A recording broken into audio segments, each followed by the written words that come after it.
Mister ladies YouTube நேயர்கள் அனைவருக்கும் உங்களுடைய வெல்னஸ் குருஜியுடைய அன்பான வணக்கங்கள். இன்றைக்கி நம்ம எவ்வளவுதான் செல்வம் மிக்கவராக இருந்தாலும் கூட முக அழகு, முகப்பொலிவு அப்படிங்கிறது இன்றைக்கி ரொம்ப முக்கியம். பொதுவாக வெள்ளை நிறமாக மாநிறமாக இருந்தால்தான் அழகு அப்படிங்கிறது போய் கலையாக இருந்தாலும் கருப்பாக இருந்தாலும் கூட இன்றைக்கு அழகுங்கிற மனநிலை தான் நம்முடைய மனநிலை. அகத்தின் அழகு முகத்தில் தெரியுங்கிற மாதிரி இன்றைக்கு ஒரு மனிதனுடைய உள்ளுறுப்புகளும் ராஜ உறுப்புகளும் எவ்வளவு ஆரோக்கியமாக இருக்கிறது அப்படிங்கிறத நம்முடைய முகமே நமக்கு காட்டி கொடுத்து விடும் அப்படிங்கிறத நம்ம புரிஞ்சுக்கணும். நம்மில் நிறைய பேருக்கு இருக்கக்கூடிய ஒரு பலவீனம்னே சொல்லலாம். இன்றைக்கு முகத்தில் வரக்கூடிய சிறு சிறு மாற்றங்களை கண்டு கவலைப்படுவதும், சில நேரங்களில் முகத்தை பற்றி கவலைப்படாமல் நீண்ட உழைப்பு, இரவு தூக்கம் இல்லாமல் இருப்பதுன்னு நிறைய விஷயங்களை செய்து நம்முடைய முக அழகை குலைத்து கொள்வதும், பிறகு முக அழகு கெட்டுப்போய் விட்டதேன்னு சொல்லி நிறைய வகையான முகப்பூச்சிகளையும் கிரீம்களையும் விலையுயர்ந்த கிரீம்களையும் பயன்படுத்தியும் கூட என்னுடைய முக அழகு மாறவில்லை அப்படின்னு வருத்தத்தில் இருப்பவர்களையும் நம்ம நிறைய பேரை பார்க்குறோம். பொதுவாக அகத்தின் அழகு அப்படிங்கிறது தான் முகத்தில் தெரியும் இல்லையா? அப்போ முக அழகுக்கும் பொலிவுக்கும் என்ன காரணம்? இதை முதல்ல நம்ம புரிஞ்சுக்கணும். 10 காரணங்கள். இந்த 10 ஆரோக்கியம் சார்ந்த காரணிகளை நீங்கள் சரியாக வச்சுக்க முடியும்னா உங்களுக்கு 80 வயதானாலும் முகத்தில் தேஜஸ் குறையாமல் பொலிவாக இருக்கலாம். கலைத்துறையினர் போல நீங்களும் எங்கு போனாலும் அனைவரும் உங்களை திரும்பி பார்ப்பதும், உங்களுடைய முகத்தை பார்த்தாலே மகிழ்ச்சியும் வசீகரமும் இருக்கிறதுன்னு எல்லாரும் நம்மை புகழ்வதும் இருப்பதான் செய்யும். குழந்தைகள் முதல் வயதானவர்கள் வரை முகம் பொலிவாக இருக்க, முகம் அழகாக இருக்க, எப்பொழுதுமே இளமையான தோற்றமளிக்க இயற்கையாக நாம் என்ன செய்ய வேண்டும் அப்படிங்கிறது தான் இந்த காணொளியில் நாம் பார்க்க போகிறோம். குறிப்பாக முக அழகுக்கான 10 உடலியல் சார்ந்த அறிவியல் சார்ந்த காரணங்கள், காரியங்கள் என்னங்கிறது தான் இப்போ நம்ம பார்க்க போகிறோம். முதலாவது, முகத்துடைய அழகு பொலிவுங்கிறது முகத்துடைய நுண்ணிய இரத்த ஓட்டம் சார்ந்தது. எந்த அளவுக்கு நம்ம முகத்தில் தோலுக்கு அருகே வரக்கூடிய அளவுக்கு இரத்த ஓட்டங்கள் சீராக இருக்கிறதோ, இரத்த நாளங்கள் நன்றாக ஆரோக்கியமாக இருக்கிறதோ, அந்த அளவுக்கு நம்முடைய முகப்பொலிவும் முக அழகும் நன்றாக இருப்பதை நாம் பார்க்க முடியும். இன்றைக்கு முகப்பொலிவும் முக அழகும் மிகப்பெரிய அளவில் நன்றாக இருக்க வேண்டும்னா நம்ம செய்ய வேண்டிய முதல் முயற்சி விலையுயர்ந்த கிரீம்களையோ அல்லது சத்து டானிக்குகள் இருக்கக்கூடிய உணவுகளையோ மருந்துகளையோ சாப்பிடுவது கிடையாது. இரத்த ஓட்டத்தை சீராக்க வேண்டும். வெந்நீரில் முகம் கழுவுவது, குளிர்ந்த நீரில் முகம் கழுவுவது, வெளியில் கோடை இருக்கும்போது அதற்கேற்றாற் போல நம்முடைய தோல் அழகை பாதுகாத்து கொள்வது, வெளியில் குளிர் வறண்ட சருமம் இருக்கும்போது அதற்கு ஏற்றாற் போல நம்முடைய தோல் அழகை பாதுகாத்து கொள்வது, இவை அனைத்துமே நம்முடைய முக அழகை மாறுபடுத்தும். முதல் விஷயம், தோலுடைய வெளிப்புறத்தில் இருக்கக்கூடிய அந்த இரத்த ஓட்டத்துடைய தன்மை தான் தோலுடைய அழகு, தோலுடைய பொலிவு, தோலுடைய இளமைக்கு முக்கியமான காரணம். இரண்டாவது, தோல் அழகு, பொலிவு, இளமைக்கு காரணம் தோலுடைய மேலடுக்கில் இருக்கக்கூடிய நீர்ச்சத்து மற்றும் கொழுப்புச்சத்து. டீஹைட்ரேஷனும் வரக்கூடாது, வறண்டு போன தன்மையும் வரக்கூடாது, அந்த இடத்தில் இருக்கக்கூடிய கொழுப்பு தன்மையும் மாறக்கூடாது. இந்த 2 விஷயத்தை முழுமையாக நாம் பார்த்து கொண்டோமேயானால் நமக்கு சிரமங்கள் அதிகமாக ஏற்படாது. ஏன்னா நம்மில் நிறைய பேருக்கு இருக்கக்கூடிய மிகப்பெரிய ஒரு கவலை, ஒரு தவறு நாம் செய்வதும் கூட என்னன்னு பார்த்தீங்கன்னா, நீண்ட நேரம் குளிர்சாதனம் செய்யப்பட்ட அறைகளில் அதிக குளிர் இருக்கக்கூடிய இடங்களில் நாம் இருக்கோம். என்னதான் இன்றைக்கு நம்முடைய நாடு அதிகமாக வெப்பமண்டலம் இருக்கக்கூடிய நாடாக இருந்தாலும் கூட இன்றைக்கு 100% பள்ளிக்கூடங்கள் கூட குளிர்சாதனம் செய்யப்பட்ட பள்ளிக்கூடங்களாக மாறிவிட்டதை நம்ம பார்க்கிறோம். அதை தான் உயர்ந்த வாழ்வியல் முறைன்னு நாம் நினைத்து குழந்தைகளை அங்கே தான் கொண்டு போய் சேர்க்கணும். ஆனால் ஒரு நாளைக்கு குறைந்தது பள்ளிக்கூடங்களில் 8 மணி நேரமும், வீடுகளில் மீதி இருக்கக்கூடிய 16 மணி நேரமும் பெரும்பாலும் ஏசியோட எக்ஸ்போஷர்லேயே நம்ம இருக்கும்போது தோல்கள் வறண்டு போகிறதையும், தோலுக்கு கீழே இருக்கக்கூடிய திரவ நிலையாக இருக்கக்கூடிய கொழுப்பு உறைந்து போகிறதும் இன்றைக்கு தோல் நோய்கள் அதிகரிக்க மிகப்பெரிய காரணம். குழந்தைக்கு முகப்பரு ஏற்படுது, குழந்தைக்கு முகத்தில் தழும்புகள் ஏற்படுது, வெண்புள்ளிகள் ஏற்படுது, கரும்புள்ளிகள் ஏற்படுதுன்னா முதல்ல நாம் அதை தோல் நோயாகவே கருதக்கூடாது. முதல்ல நாம் கருத வேண்டியது தோலுடைய ஆரோக்கியத்தை கெடுக்கக்கூடிய வகையில் நம்முடைய வாழ்வியல் முறையில் என்ன இருக்குது அப்படிங்கிறத நம்ம புரிஞ்சுக்கணும். மூன்றாவது, புதிய திசுக்களுடைய உற்பத்தி சுழற்சி. இன்றைக்கி நம்ம உடம்புல முதல் 30 வருடம் வரை பார்த்தீங்கன்னா கொலஜன் சத்து இயற்கையாகவே உடல் நிறைய உற்பத்தி செய்யும். அப்போ இன்று 3 திசுக்கள் இறந்து போதுன்னா அதை ரீப்ளேஸ் செய்யறதுக்கு மீண்டும் 3லிருந்து 5 திசுக்களுடைய உற்பத்தி இருக்கும். அப்போ எப்பொழுதுமே ஒரே மாதிரி முக அமைப்போடு அழகாக இருக்கக்கூடிய ஒரு தோற்றம் நமக்கு கிடைக்கும். ஆனால் இந்த செல் உற்பத்தி சுழற்சியில் ஏற்படுகின்ற மாறுபாடுகள், உங்களுக்கு இருக்கக்கூடிய ஹார்மோன் மாற்றங்கள், சாப்பிடுகின்ற உணவில் இருக்கக்கூடிய சத்து குறைபாடுகள், உடலில் இருக்கக்கூடிய நோய்கள், இந்த நோய்களுக்காக நாம் எடுத்துக்கொள்ளக்கூடிய சில மருந்துகள், காலநிலை மாற்றங்கள், தோலை பாதிக்கின்ற வகையில் இருக்கக்கூடிய வாழ்வியல் முறைகள், இவை எல்லாமே நம்முடைய செல் உற்பத்தி சுழற்சியை பாதிக்கும் போது வயதாகின்ற தோற்றம் வேகமாகவே வந்து விடுவதை பார்க்கிறோம். உதாரணத்துக்கு சர்க்கரை நோய். ஒரு 40 வயது இருக்கக்கூடிய ஒரு சேர இருக்கக்கூடிய ஒரு அண்ணன் தம்பி, ஒரு அக்கால் தங்கையை பார்க்கும்போது யாருக்கு சர்க்கரை நோய் இருக்கோ அவங்களுடைய தோல் அமைப்பும் வயதாகின்ற தோற்றமும் கூடுதலாக இருக்கிறத பார்க்க முடியும். சர்க்கரை நோய் அற்று ஒரு ஆரோக்கிய பெருவாழ்வில் இருப்பவர்களுடைய உடலமைப்பையும் முக அமைப்பையும் பார்த்தோன்னா ஒரு பொலிவு இருக்கிறத நம்ம பார்க்க முடியும். நான்காவது, கொலஜன் வலைப்பின்னல்னு சொல்லுவோம். இப்போ நம்ம வெளியிலேருந்து பார்க்கும்போது தோல் வந்து ஒரே மாதிரி தோற்றமாக இருந்தாலும் கூட இந்த தோலுக்கு அடியில் பார்த்தீங்கன்னா ஒரு நெட்டு போல ஒரு வலைப்பின்னலாக கொலஜன் சத்து இருக்கிறத பார்க்க முடியும். தோல் கீழே இருக்கக்கூடிய கொழுப்பு, அதுக்கு கீழே இருக்கக்கூடிய தோலுடைய அமைப்புகள், அதுக்கு கீழே இருக்கக்கூடிய தசையோடு ஒன்றி இருக்கக்கூடிய அனைத்துக்கும் நடுவில் இந்த கொலஜன் சத்துக்கள் நிரம்பி இருந்து ஒரு பார்ப்பதற்கு தோல் சுருக்கம் இல்லாமல் அதே சமயத்தில் தசைகள் தொய்வில்லாமல் இருக்கக்கூடிய ஒரு நிலையை நம்ம பார்க்க முடியும். இந்த ஒரு நிலை நமக்கு இருக்குது அப்படின்னும் போது நமக்கு எந்த விதமான சிரமமும் இல்லாமல் தோல் ஆரோக்கியம் நல்லா இருக்கும்.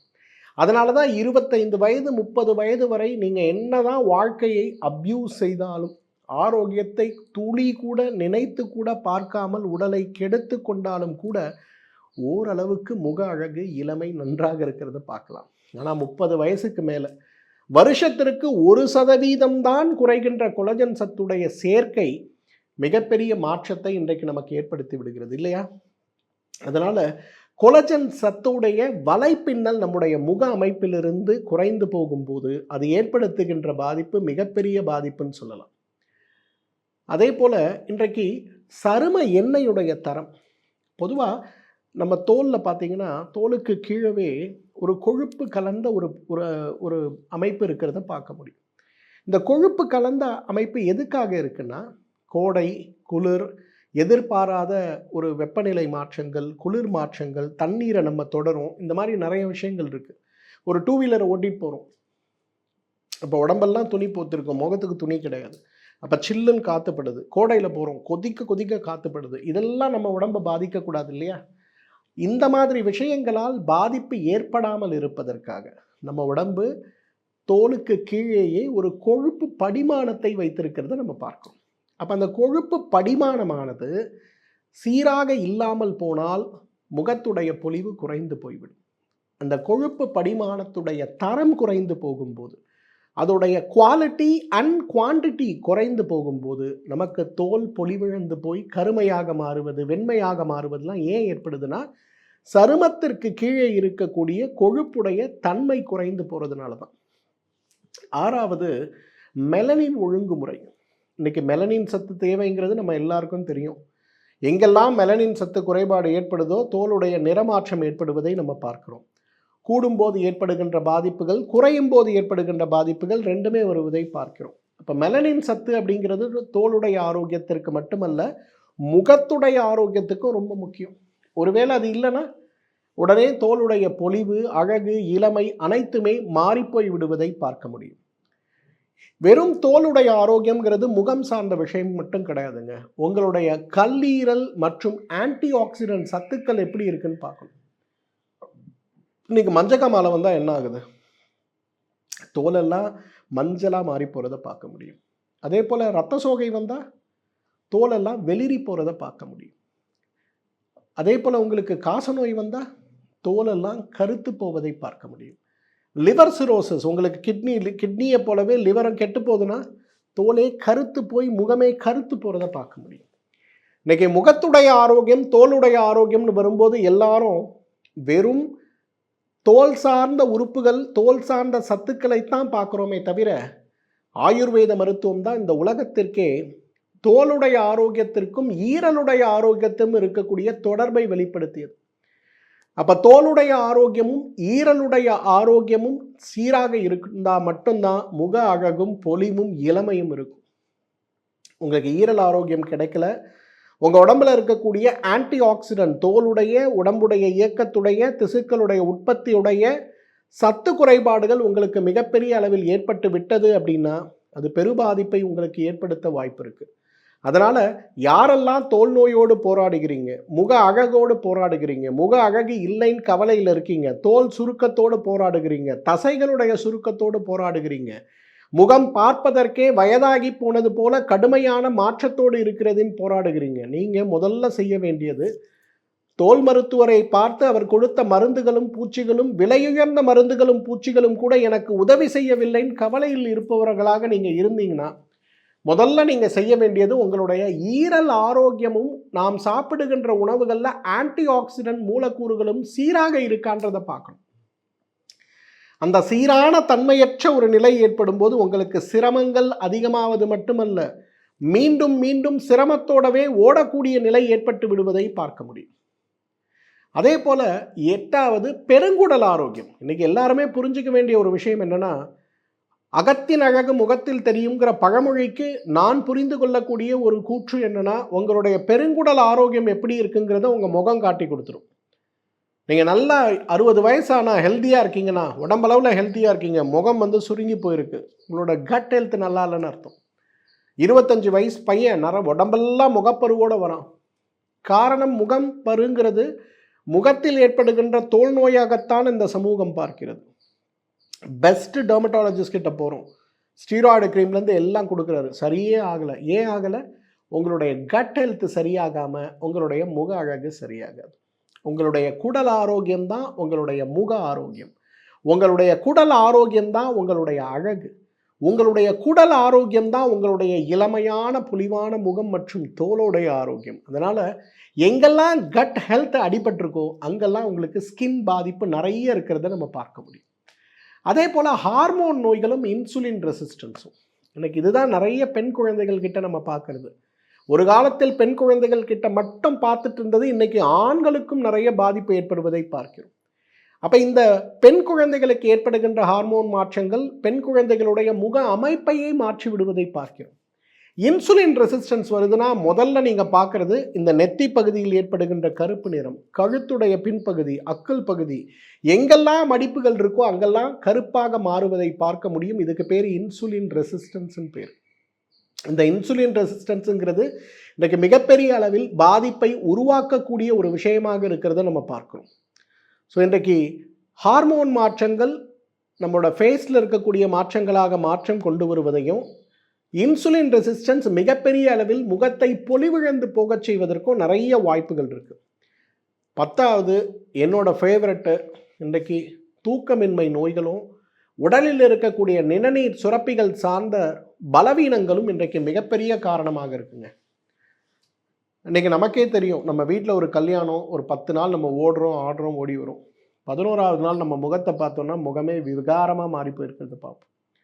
ஒரு வாரம் நல்லா தூங்கி ரெஸ்ட் எடுத்த பிறகு எழுந்திரிச்சு பார்த்தோன்னா முகம் திரும்பி பழைய நிலைக்கு வந்து விடுவதை பார்க்க முடியும்.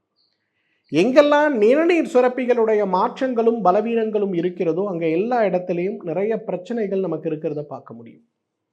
ஏன்னா நிறைய இடங்களில் நான் பார்க்குறேன், நிணநீர் சுரப்பிகளுடைய மாற்றங்கள் இன்றைக்கு முக அழகையே மாற்றி விடுவதை பார்க்கிறேன். நிறைய கலைத்துறையை சேர்ந்த நடிகர்கள்லாம் நீங்கள் பார்த்தீங்கன்னா ஒரு 15 வருடம் 20 வருடம் பிறகு அவங்களுடைய முகத்தை பார்த்தோன்னா அவ்வளவு பெரிய மாற்றம் இருக்கிறத பார்க்க முடியும். அந்த மாதிரி இருக்கக்கூடிய ஒரு பிரபல நடிகர், சமீபத்தில் கூட அவருடைய வாழ்க்கையில் நடந்த சில பிரச்சனைகள் பெரிய அளவில் பேசப்பட்ட ஒரு நடிகர், அவர் என்னை வந்து பார்க்கும்போது அவரோட முகம் அமைப்பே மாறி இருந்தது. திரைத்துறையில் இருக்கக்கூடிய பலவீனங்கள், தோல்விகள், குடும்பத்தில் இருக்கக்கூடிய சிரமங்கள், பொருளாதார இழப்புகள் சொல்லி ரொம்ப ஒரு மாதிரி ரொம்ப மோசமான நிலையில் இருந்தார். அவர் வரும்போது அவருடைய முகத்தை பார்க்கும்போது இருந்த மாற்றம் அவருடைய தாய் தந்தையருக்கு பெரிய வருத்தத்தை உருவாக்கியது. அப்போ நான் அவர்கிட்ட சொன்னேன், உங்களோட ஃபேஸு திருப்பி பழைய மாதிரி மாறணும்னா நீங்கள் எங்கே ஆகணும்னா, மருந்து மாத்திரலாம் அடுத்தது சார். ஃபஸ்ட்டு வந்து உங்களுடைய ஸ்லீப் குவாலிட்டியை நீங்கள் இன்க்ரீஸ் பண்ணணும். ரெண்டாவது உங்களோட லிம்ஃபாட்டிக் ட்ரைனேஜுக்கு என்ன பண்ணணும், சானா அண்ட் ஸ்டீம் பாத் எப்படி எடுக்கணும் அப்படிங்கிற விஷயத்த சொல்லி கொடுத்தேன். 2 வாரம் கழித்து அவர் வரும்போது 30% மாறி இருந்தது. இப்போ கிட்டத்தட்ட 1 வருட காலம் ஆச்சு. இப்போ பார்த்தீங்கன்னா is perfectly back to normal. என்ன காரணம்? ஒரே காரணம், தூக்கமின்மையும் நிணநீர் மண்டலத்தில் ஏற்படுகின்ற மாற்றங்களும் நம்முடைய முகத்துடைய அழகை மிகப்பெரிய அளவில் கெடுத்து விடும் அப்படிங்கிறத நம்ம புரிஞ்சுக்கணும். நீங்கள் சொல்கிறதெல்லாம் சரிதான் சார், இதெல்லாம் வாழ்க்கையில் நாங்கள் தவிர்க்க முடியாமல் நடக்கக்கூடிய விஷயமா இருக்குது, இதை சரி செய்கிறதுக்கு நான் என்ன செய்யணும்? 7 நாளைக்கு 7 சூப் நான் சொல்லி கொடுக்குறேன். உணவை கொண்டு மனிதனுடைய வாழ்க்கையில் மிகப்பெரிய மாற்றத்தையும் இளமையும் ஆரோக்கியத்தையும் நாம் மீட்டெடுக்க முடியும் சொல்லிக் கொடுப்பது தான் ஆயுர்வேத மருத்துவம். என்னுடைய ப்ராக்டிஸில் நானும் நிறைய பேருக்கு சொல்லிக் கொடுக்கக்கூடிய விஷயம், மருந்தை விட உணவில் மேல் கவனம் எடுங்க, சீக்கிரம் குணமாகலாம் அப்படிங்கிறது. உணவு, நீர், காற்று, உடல் சுத்தி, மனோசுத்தி, ஆத்ம சுத்தி மற்றும் அபியாசம்னு சொல்லக்கூடிய இந்த 7 விஷயங்கள்ல யாரெல்லாம் கவனம் எடுத்துக் கொள்கிறார்களோ நான் எழுதி கொடுக்குறேன், அவங்களுக்கு வயசாகிற வேகமே 90% குறைந்து போய்விடும். அந்த வகையில் இன்றைக்கு 7 நாட்களுக்கு 7 சூப், இதை ரெகுலராக நீங்கள் சாப்பிடுங்க. உங்களுடைய முக அழகு, உங்களுடைய உடல் அழகு, முகப்பொலிவு, தோலில் இருக்கக்கூடிய நோய்களற்ற ஒரு தன்மை, எல்லா வகையிலும் சிரமங்களற்று நீங்கள் இருக்கிறத பார்க்கணும். ஃபஸ்ட்டு சூப்பு பொன்னாங்கண்ணி சூப்பு. மொத்த உடலையுமே பொன் போல் ஜொலிக்க வைக்கின்ற ஒரு சக்தி இருக்கிறதுனால தான் அதுக்கு பேர் பொன்னாங்கண்ணின்னு பேர். வெறும் கண்களுக்கு மட்டுமல்ல, உடல் முழுவதுமே தங்கம் போல் ஜொலிக்க வைக்கக்கூடிய ஒரு தாவரம் எதுனா பொன்னாங்கண்ணி கீரை தான். சில மருத்துவ குறிப்புகள் சொல்லுது, ஒரு மனிதனுக்கு தங்க பஸ்மம் கொடுப்பதும் பொன்னாங்கண்ணி கீரை கொடுப்பதும் ஒன்று தான்.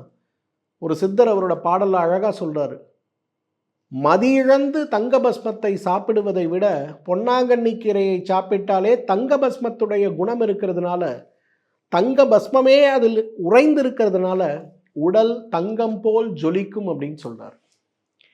அப்போ முதல்ல நம்ம செய்ய வேண்டியது என்னென்னா, பொன்னாங்கண்ணி கீரை சூப்பு.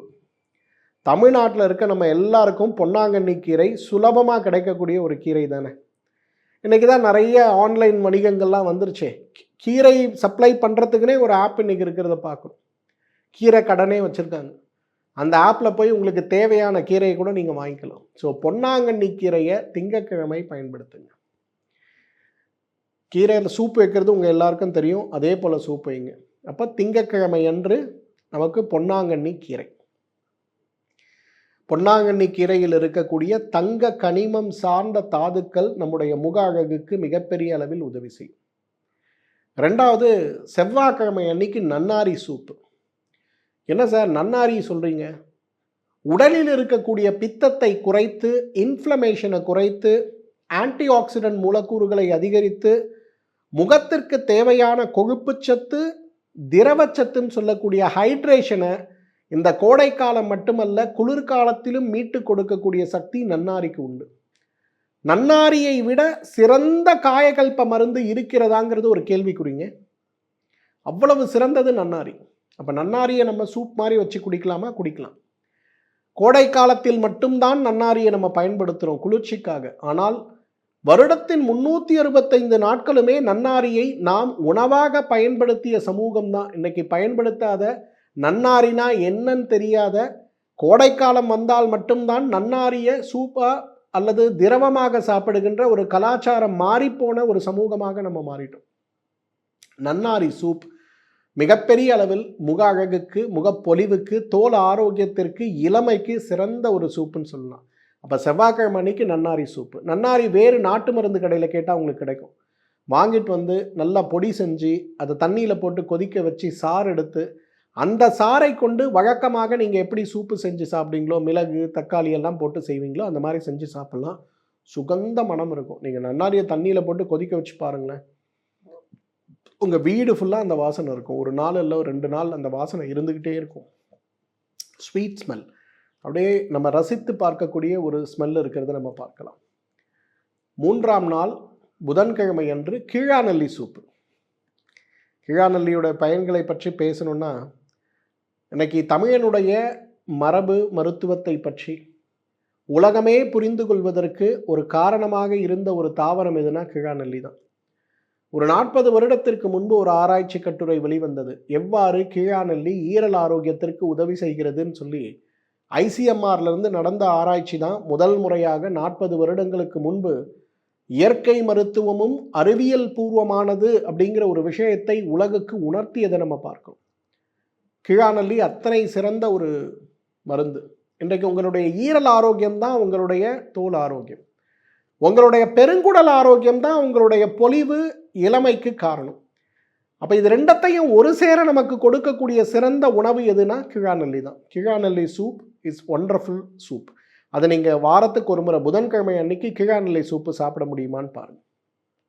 மணத்தக்காளி சூப். இன்னைக்கு கீழாநெல்லி எப்படி ஈரலுக்கான சிறந்த மருந்து அப்படின்னு நம்ம கொண்டாடுறோமோ, கீழாநெல்லியை விட 1000 மடங்கு சிறந்த உணவு எதுனா மணத்தக்காளி தான். இந்த மணத்தக்காளியை பொறுத்தவரையில் ஒரு விஷயம் நம்ம புரிஞ்சுக்கணுங்க. இன்றைக்கு வயிறு புண்ணுக்கு சிறந்த மருந்துன்னு மணத்தக்காளி கொடுக்கப்படுகிறது.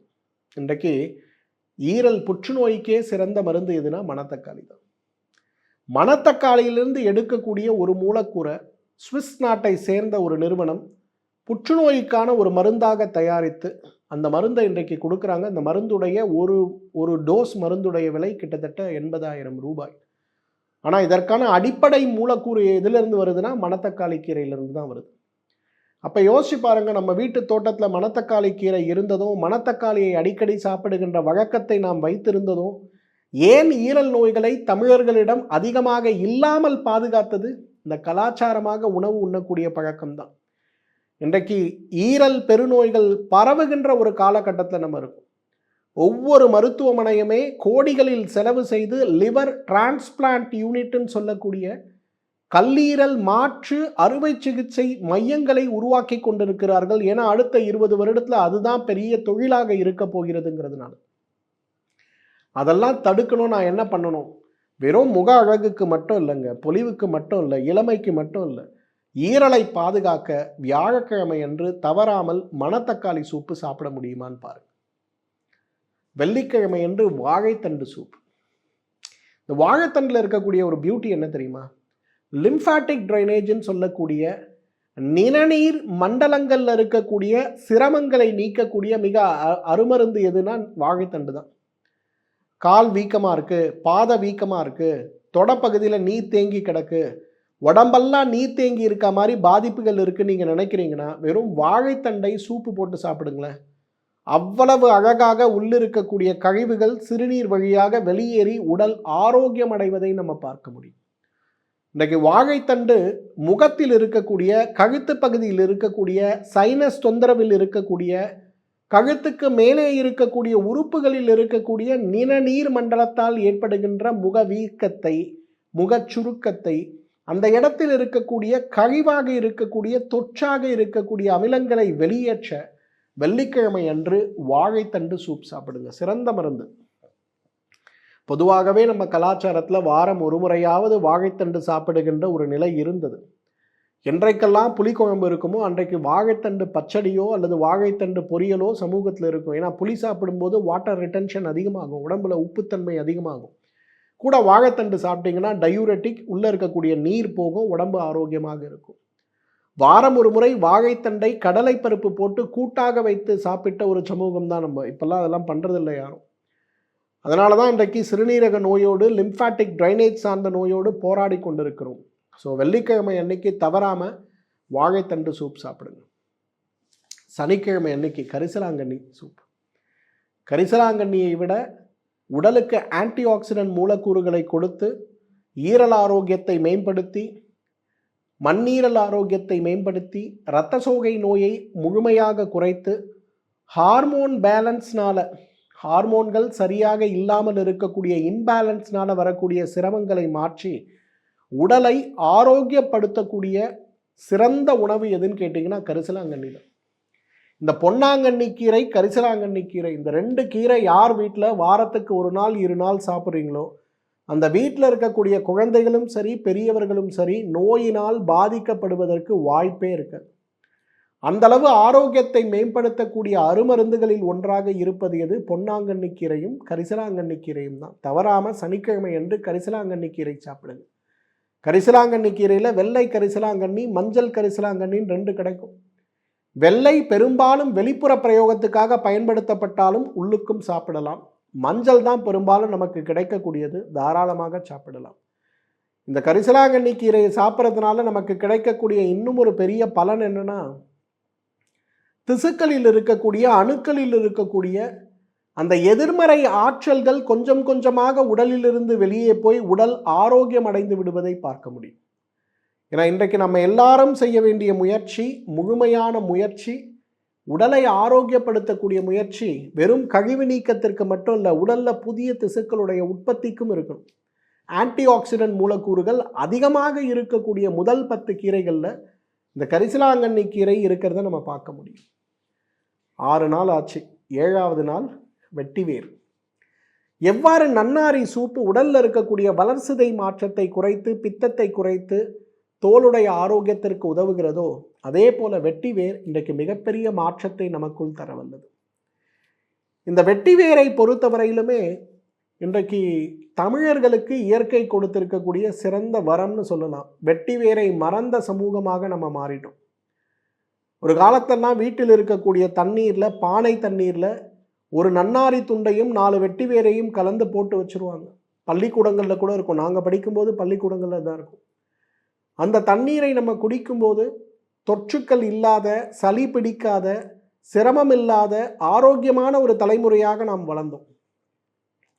எங்கேருந்து தான் சொன்னாங்கன்னு தெரியல, நன்னாரி குளிர்ச்சி, சளி பிடிக்கும், வெட்டிவேர் நல்லது கிடையாது, வேண்டான்னு சொன்னதுனால என்றைக்கு பள்ளிகள் கல்லூரிகளிலிருந்து கலாச்சாரத்திலிருந்து இந்த வெட்டிவேரும் நன்னாரியும் ஒழிக்கப்பட்டதோ அன்னிலிருந்தே உடல் சூடு சார்ந்த நோய்களால் அவதிப்படுகிறோம். மண்டையில் சொட்டை விழுது, பொடுகு வருது, தலைமுடி கொட்டுது, தோல் சுருங்குது, வயதான வேகம் வருது. ஏன் வராது? உடல் சூடுனால தான் இதெல்லாம் வருது.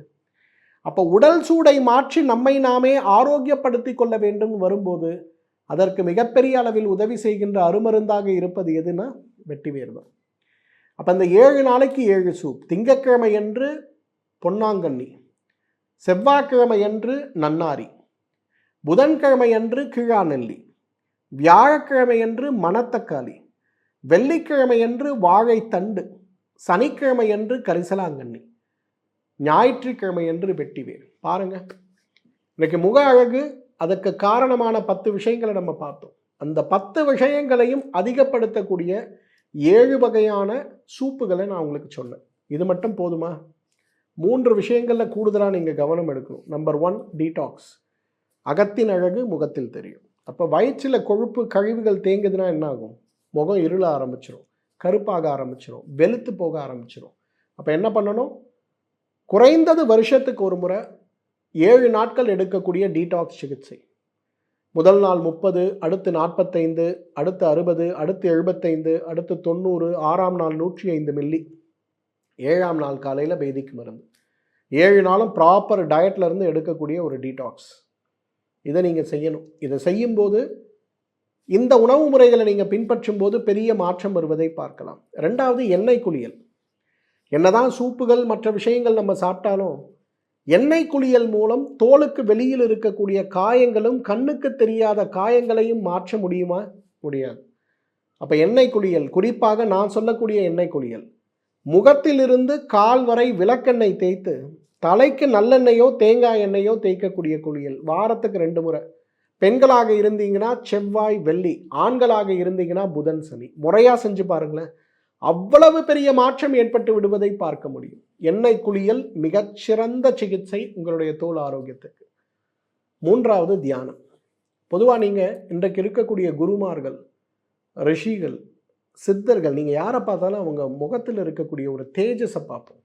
உங்கள் கண்களை பார்த்தாலே தெரிகின்ற ஒலிக்கு நம்ம கை கூப்பி நின்றுருவோம், எதிரில் பதில் கூட பேச மாட்டோம். காரணம் தியானம் தான். இன்றைக்கு உடல் ஆரோக்கியம் மன ஆரோக்கியம் வேணும் அப்படின்னு நினச்சிங்கன்னா நிச்சயமாக தியானம் பண்ணுங்க. ஸோ இந்த 7 சூப்பை நீங்கள் உணவாக சாப்பிடுங்க.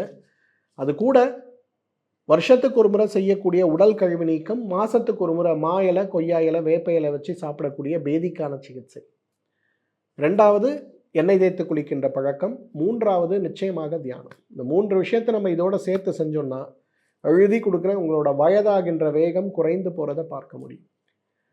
நிறைய பேர் வீடியோ பார்க்கும்போது சொல்லுவாங்க, சார் இந்த சூப்புக்கெலாம் நான் எங்கே போகிறது, பொன்னாங்கண்ணி கீரை கிடைக்காது, மணத்தக்காளி கீரை கிடைக்காது, வாழைத்தண்டை எப்படி சூப்பு வைக்கணுன்னே எனக்கு தெரியாது, எனக்கு வெட்டிவேர் குளிர்ச்சி, நன்னாரி குளிர்ச்சி, எனக்கு சைனஸ் ப்ராப்ளம் வந்துடும், அப்போ நான் என்னோடய ஃபேஸை எப்படி மேனேஜ் பண்ணுறது? சர்ம தேஜஸ் மாத்திரைகள். இந்த சர்ம தேஜஸ் மாத்திரைகளை காலை 2 இரவு 2 உணவுக்கு முன்பு எடுக்கும்போது தோலுடைய ஆரோக்கியம் மேம்படுவதை பார்க்கலாம், முக அழகு மாறுவதை பார்க்க முடியும். சர்மம்னா தோல், தேஜஸ்னா ஒளிவு பெற வைப்பது, பார்ப்பதற்கே தேஜஸாக இருக்கின்ற அளவு ஆரோக்கியத்தை மீட்டெடுத்து கொடுப்பது. அப்போ இந்த சர்ம தேஜஸ் மாத்திரைகளை காலை 2 இரவு 2 உணவுக்கு முன்பு சாப்பிடுங்க. வெளிப்புறமாக சௌந்தர்யான்னு சொல்லக்கூடிய அந்த க்ரீம் பெஸ்ட் காம்பினேஷனுங்க. இன்றைக்கு குழந்தை நட்சத்திரமாக இருந்து கொஞ்சம் வளர்ந்து வரக்கூடிய நடிகையாக இருக்கக்கூடிய ஒரு குழந்தை ஒரு 8 வருஷத்துக்கு முன்னாடி என்னை பார்த்தாங்க. பார்க்கும்போது அந்த குழந்தைக்கு முகமெல்லாம் முகப்பரு. அப்போவே அவங்க குழந்தை நட்சத்திரமாக இருந்தாங்க. ஆனால் அவங்களுக்கு முகத்தில் இருக்கக்கூடிய முகப்பருவால் அவங்களால ஒரு பெரிய தாழ்வு மனப்பான்மையே ஏற்பட்டு விட்டது. நிறைய ஸ்கின் டாக்டர்ஸ், கிளினிக்ஸ் என்னென்னமோ பண்ணி பார்த்தாங்க, கிடைக்கல. அப்போ அவங்க எங்கிட்ட அந்த பாப்பா அழுதா எனக்கு சொன்னா, அங்கிள் எங்களுக்கு ஏதாவது ப்ளீஸ் ஹெல்ப் பண்ணுங்கள், நீங்கள் என்ன சொன்னாலும் நான் டயட்டில் ஃபாலோ பண்ணுறேன், நான்வெஜ் விடணுமா விட்டுடுறேன், ஸ்நாக்ஸ் விடணுமா விட்டுடுறேன், தண்ணி குடிக்கணுமா குடிக்கிறேன், நீங்கள் எழுதி கொடுங்க என்ன நான் பண்ணோன்னு, I will follow it without fail uncle, 100% நான் பண்ணுறேன் அப்படின்னாங்க. சரி வாங்க, நான் உங்களை உட்கார வச்சு இந்த சூப்புகள்லாம் எப்படி செய்யணும்னு அவங்க அம்மாவுக்கு சொல்லி கொடுத்து, அது கூட சர்ம தேஜஸ் மாத்திரைகளையும் சௌந்தர்யா க்ரீமையும் தான் கொடுத்தேன். சமீபத்தில் கூட ஒரு மெசேஜ் பண்ணியிருந்தாங்க, ஸ்கின் இஸ் க்ளோயிங். பார்க்குறவங்களாம் நீ எப்படி ஸ்கின்னை மெயின்டைன் பண்ணுறேன்னு என்கிட்ட கேட்குறாங்க அங்கிள், நீங்கள் சொல்லி கொடுத்த சூப்பும் இந்த மாத்திரையும் இந்த க்ரீமும் தான் அதுக்கு காரணம், தேங்க்யூன்னு போட்டு ஒரு மெசேஜ் குரு பூர்ணிமாவுக்கு எனக்கு ஒரு மெசேஜ் வாழ்த்து செய்தியோடு அனுப்பியிருந்தாங்க. எதுக்காக இதை சொல்கிறேன்னா, இன்றைக்கி சின்ன சின்ன முயற்சிகளை நம்ம செஞ்சு உடம்பை பார்த்துக்கிட்டாலே ஆரோக்கியமாக இருக்க முடியும், இளமையாக இருக்க முடியும். அதை விடுத்து லட்சக்கணக்கில் நான் ஆன்டி ஏஜிங் ட்ரீட்மெண்ட் போகிறேன், நான் ஸ்கின் கிராஃப்டிங் ட்ரீட்மெண்ட் போகிறேன்னு போய் எதுவுமே பலன் கொடுக்காமல் சிரமத்தில் இருக்கக்கூடிய நிறைய பேரை நம்ம பார்க்குறோம். அதனால் இன்றைக்கு ஆரோக்கியங்கிறது நம் கையில், நம் சமையலறையில்ங்கிறத புரிந்து தமிழனுடைய பாரம்பரியமாக இருக்கக்கூடிய உணவுகளை நம்முடைய பிரதான உணவாக மாற்றிக்கொள்ளக்கூடிய ஒரு முயற்சி போதும் இன்றைக்கு நம்முடைய ஆரோக்கியம் மேம்படுவதற்கு. இந்த வீடியோ உங்கள் எல்லாருக்கும் பயனுள்ளதாக இருக்கும்னு நினைக்கிறேன். ஏதாவது சந்தேகங்கள் இருக்குன்னா இந்த வீடியோவோட கமெண்ட் செக்ஷனில் எங்கிட்ட கேட்க முடியுமான்னு பாருங்கள். எனக்கு நேரம் இருக்கும்போது அவசியம் அதற்கான பதிலை நான் எழுதுகிறேன். அதே போல் இந்த வீடியோவை உங்கள் குரூப்பில் இருக்கக்கூடிய, உங்கள் குடும்பத்தில் இருக்கக்கூடிய ஜென் ஜி கிட்ஸுக்கு ஷேர் பண்ணுங்கள். தோல் கெட்டு போச்சு, தலைமுடி கொட்டு போச்சு, நான் கருப்பாயிட்டேன், நான் வெள்ளையாயிட்டேன், இந்த மாதிரி கவலையில் வாழ்க்கையை பற்றி கவலைப்படாமல் இந்த கவலையாலேயே வீட்டில் இருப்பவர்களையும் பெரியவர்களையும் மன வருத்தத்துக்கு உள்ளாகி கொண்டிருக்கக்கூடிய எவ்வளோ குழந்தைகளை இன்றைக்கி நான் பார்க்குறேன். இந்த உணவு முறைகளை ஃபாலோ பண்ண சொல்லுங்கள், எண்ணெய் தேய்ச்சி குளிக்க சொல்லுங்கள், தியானம் பண்ண சொல்லுங்கள், குறிப்பாக டீடாக்ஸ் பண்ண சொல்லுங்கள். அப்போ பாருங்கள் அவங்க தோல் அழகு மாறி போய்விடும். நல்ல பழக்கங்களை குழந்தைகளுக்கு கற்றுக் கொடுப்பது நம்முடைய கடமை. ஒருவேளை நாமே அதை செய்யவில்லை என்றாலும் கூட குழந்தைகளுக்கு இந்த நல்ல பழக்கங்களை கற்றுக் கொடுக்கக்கூடிய ஒரு வழக்கத்தை மட்டும் கொண்டு வர முடியுமான்னு பாருங்கள். ஆரோக்கியத்தோடு, இளமையோடு, முக அழகோடு, பொலிவோடு, நிறத்தோடு நாம் ஆரோக்கியமாக வாழ்ந்திட முடியும். மீண்டும் சந்திப்போம். நன்றி, வணக்கம்.